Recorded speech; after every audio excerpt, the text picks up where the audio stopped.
মুক্তধারা নাটকের মূল দ্বন্দ্বটিই হচ্ছে যন্ত্রের সাথে প্রাণের, যান্ত্রিকতার সাথে আধ্যাত্মিকতার।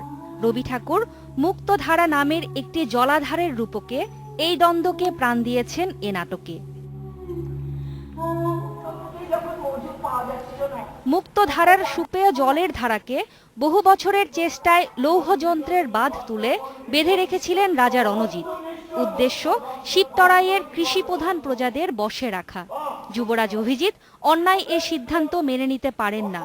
শিবতরাইবাসীদের অভাব, ক্ষুধা ও মৃত্যুর হাত থেকে বাঁচাতে মহাভারতের গুরুর শিষ্য অরণির মতোই জীবন দেন অভিজিৎ।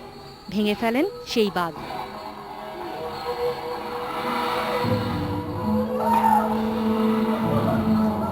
রবি ঠাকুরের রূপক সাংকেতিক ধারার এ নাটকটির ষোড়শ মঞ্চায়ন হল নাট্য সপ্তাহের চতুর্থ দিন। নির্দেশনা দিয়েছেন নাইলা আজাদ নুপুর।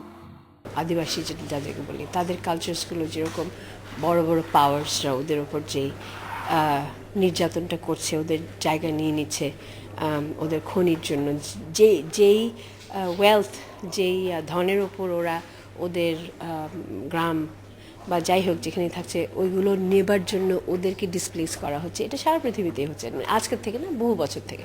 তো এইটা আমার মনে হয় যে এই নাটকটা খুব সুন্দর করে এটা বোঝায়। আমাদের মনে হয়েছিল এই নাটকটি এখন খুব প্রাসঙ্গিক।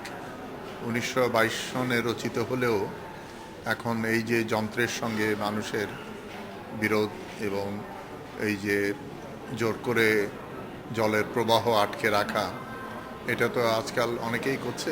আমরা বলতে চাই যে প্রকৃতির একটা নিজস্ব গতি আছে, সুতরাং প্রকৃতিকে বাধা দিতে গেলে প্রকৃতি প্রতিশোধ নেয়। সবার উপরে জীবন সত্য শিরোনামে আয়োজিত নাট্যদল থিয়েটারের নাট্যোৎসবে 10ই ডিসেম্বর পর্যন্ত মঞ্চায়ন হবে পায়ের আওয়াজ পাওয়া যায়, বারামখানা ও মেরাজ ফকিরের মায়ের মতো বহুল আলোচিত নাটকগুলো।